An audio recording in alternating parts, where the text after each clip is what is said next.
अपन माँ पिता आ गुरु के आशीर्वाद सो प्राप्ति ज्ञानक आधार पर हम पुष्पराज रंजय अपन रचना के माध्यम से सफलता के लेल संपूर्ण आशीषक कामना करे समस्त श्रोता बंधु के अति कोटि कोटि नमन करे छी।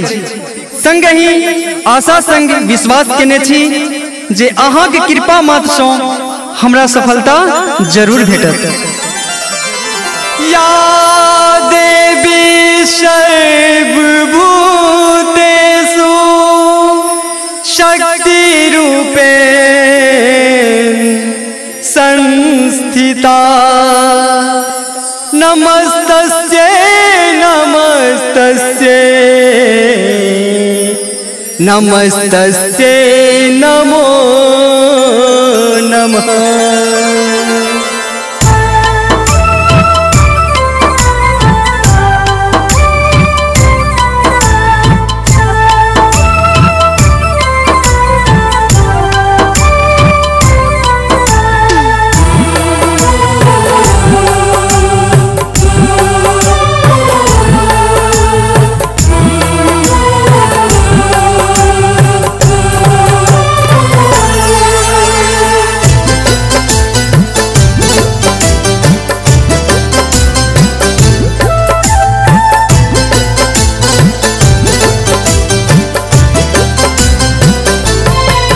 जगदम्ब अहीं अवलंब हमारे हे माए अहाँ बिनु आस ककर। जगदम्ब अहीं अवलंब हमारे हे माए अहाँ बिनु आस ककर। जगदम्ब अहीं अवलंब हमारे।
मात्र अहीं है माँ जननी एक मात्र अहीं है माँ जननी हे माए अहाँ बिनु आस ककर। जगदम्ब अहीं अवलंब हमारे हे माए अहाँ बिनु आस ककर। जगदम्ब अहीं अवलंब हमारे।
पसारल अही के शरण छी हाथ पसारल अही के शरण हे माए अहाँ बिनु आस ककर जगदम्ब अही अवलंब हमारे हे माए अहाँ बिनु आस ककर जगदम्ब अही अवलंब हमारे।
जांच कते के रंजाए ऊपर जांच कते के रंजाए ऊपर हे माए अहाँ बिनु आस ककर जगदम्ब अही अवलंब